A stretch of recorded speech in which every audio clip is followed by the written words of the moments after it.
피프티 사태에서 시작된 템퍼링 이슈가 연예계를 덮쳤다. 템퍼링은 특정 소속사와 계약을 맺은 연예인이 계약 기간이 끝나기 전 다른 소속사와 사전에 접촉하는 것을 의미한다.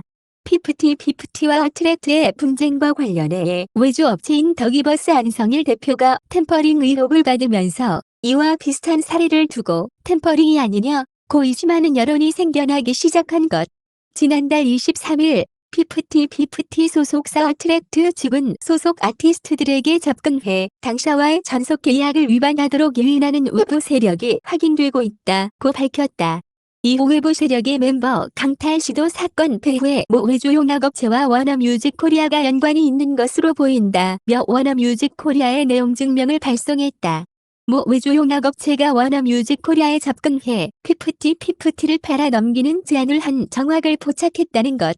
워너뮤직 코리아는 사실 무근이라고 일축했지만 어트랙트 측은 이에 그치지 않고 모 외주 용역업체라고 언급했던 더기버스 안성일 대표 외 3명을 상대로 고소장을 접수했다. 어트랙트 측은 어트랙트와 용역 계약을 체결하고 프로젝트 관리 및 업무를 수행해온 더기버스가 업무를 인수인계하는 과정에서 업무방해와 전자기록 등 손괴, 사기 및 업무상 배임 행위를 했다며 더기버스 측은 해외 작곡가로부터 음원 큐피들을 구매하는 과정에서 어트랙트에게 저작권 구매에 관한 정보를 제공하지도 않고 본인 및 본인의 회사가 저작권을 몰래 사는 행위를 했다고 주장했다. 이 가운데 피프티 멤버들이 지난달 19일 어트랙트 측에 전속계약 효력 정지가 처분 신청을 한 사실이 뒤늦게 알려졌다. 투명하지 않은 정산, 활동이 어려운 건강 상태를 밝혔음에도 일방적인 활동 강요 등 계약상의 의무를 이행하지 않았다는 이유에서였다. 더불어 피프티 법률 대리인 측은 어떠한 외부 개입 없이 4인의 멤버가 한마음으로 주체적인 결정을 내린 것이라고 강조했다. 더기버스 측 또한 당사는 어떠한 개입을 한 사실이 없다며 어트랙트 측은 마치 당사 안성일 대표가 피프티 멤버들의 거취에 대해 워너뮤직 코리아와 독단적으로 논의한 것으로 왜곡하고 있으나 이는 사실이 아니라고 해명했다. 이후로도 양측은 팽팽한 대립을 이어갔고 한국연예매니지먼트협회, 연매협과 한국음악저작권협회, 한음저협까지 나섰다.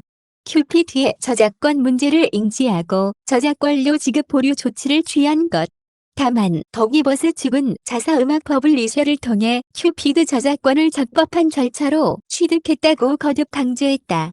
이처럼 여전히 피프티와 어트랙트, 더기버스의 갈등이 해결되지 않고 이어지는 상황에서 이번에는 더기버스 소속 가수 손승연까지 템퍼링 의혹에 휩싸였다.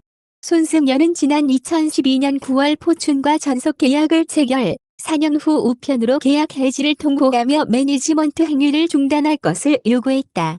손승연은 포춘이 신보 독지 분반 제작 의무를 이행하지 않았으며 소속사 명의의 계좌로 수익금을 수령하지 않았고 연예 활동을 방해했다고 주장했지만 재판부는 어느 것도 받아들이지 않았다. 포춘은 패소한 손승연에 대해 회사로 돌아올 것을 요구했지만 손승연이 아무런 반응이 없자 손승연을 상대로 손해배상을 청구했다. 이에 손승연은 연예활동 방해금지 가처분 신청으로 맞대응했고 결국 포춘과 손승연은 2018년 4월 이별했다. 그리고 손승연은 2달 후 24스트릿과 전속 계약을 체결했다. 이 회사는 현재 피프티 사태의 중심에 있는 더기버스 안성일 대표다. 손승연은 이듬해 더기버스로 이적했다. 손승연과 전 소속사 포춘 간의 분쟁이 수면 위로 떠오르면서 일각에서는 피프티 사태와의 유사성을 지적하며 템퍼링 의혹을 제기했다. 그러자 손승연 측은 보도자료를 내고 포춘과 손승연의 전속 계약은 수개월간 정산금은 물론 정산서조차 제공하지 않은 결과 적법하게 해지됐다며 손승연 관련 가처분 소송에 대해 당사 안성일 대표의 어떠한 개입도 없었으며 현재 피프티의 상황과도 전혀 관련이 없음을 말씀드린다라고 선을 그었다. 하지만 지난 31일 한 매체는 손승연이 2017년 9월 코리아 뮤직 페스티벌의 24스트릿 소속으로 출연했다고 보도했다. 당시 손승연은 포춘과 분쟁 중이던 상황. 법원은 2017년 2월 전속 계약 효력 정지 가처분 신청을 기각했지만 이후 손승연은 포춘으로 복귀하지 않았다. 이에 그 기간 동안 24스트릿 직원이 손승연을 도왔다는 의혹이 제기되면서 템퍼링 의혹에 다시금 불을 지폈다. 그런가 하면 지난 18일에는 엑소 젠백씨가 소속사 SM 엔터테인먼트를 상대로 전속계약 해지를 통보했던 것에 대해 먹봉이 엑소의 백현과 카이를 영입하고 싶다는 의사를 밝혔다는 보도가 등장해 또 다른 템퍼링 의심 사례로 주목받았다. 매체 보도에 따르면 먹봉은 다수의 연예 관계자가 함께한 자리에서 백현과 카이를 영입하고 싶다는 의사를 밝혔으며 지금 작업을 하고 있다고 언급하기도 했다고. 실제 젠백씨의 전속계약 해지 통보 당시 SM 측은 소속 아티스트에게 접근해 영향력을 행사하는 외부 세력이 있다고 주장했고 먹봉이 지목되기도 했지만 음악계 선후배로 백현과 개인적인 친분이 있을 뿐이며 평범한 교류의 일환으로 만난 자리에서 회사 문제로 힘겨워하는 후배를 위로했을 뿐 불법 행위의 유인 등은 없었다고 해명했다. 이후 젠백씨와 SM 측은 원만한 합의를 통해 갈등을 봉합했고 SM 측은 제3의 부세력 개입에 관해 오해한 부분이 있었다고 전하기도 했다. 그런 가운데 또다시 템퍼링 의혹이 불거지자 먹봉의 법률 대리인 측은 공식 입장을 내고 먹봉이 카이, 백현에 대해 언급했다는 내용의 녹취록은 불법적으로 녹취한 후 의도적으로 편집해 협박한 수단이라고 해명했다.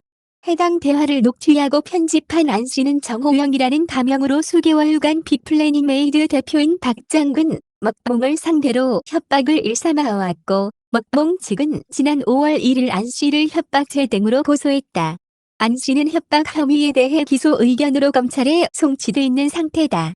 먹봉 역시 직접 인스타그램에 글을 올리고 이 엔터에서 부정한 적이 없고 다른 어르신 선배들에게 노를 끼쳐 본 적이 없으며 공정과 상식 속에서 일을 했다며 잘못한 게 없어 해명할 필요도 없으며 피프티1로 날 거기에 껴 맞추지 마라라고 재차 강조하면서 논란은 일단락됐다. 뿐만 아니라 지난 24일에는 MCN 대표사 아이스 크리에이티브가 최근 소속 뷰티 크리에이터에게 접근해 부정 협약을 회유하는 세력과 정황을 발견했다는 공식 입장을 밝혔다. MCN 크리에이터계까지 템퍼링 이슈가 확산된 것. 아이스 크리에이티브 측은 최근 경쟁사 직원으로 근무 중인 인물이 당사와 소속 크리에이터 사이에 위장 개입해 당사의 회사 기밀을 입수하고 소속 크리에이터에게 부정협약을 회유하는 등 회사의 비즈니스 및 소속 크리에이터와의 파트너십을 훼손하는 위법 행위가 포착됐다며 MCN 산업의 근간을 흔드는 부정경쟁을 근절하기 위해 강경하게 대처할 것이며 이를 위한 일련의 법적 절차에 착수했다고 밝혔다. 그러면서 아이스 크리에이티브는 현 크리에이터 보호에 최우선 가치를 두고 건강한 업계 생태계 조성을 위한 위법 행위 금절에 앞장설 것이라고 덧붙였다.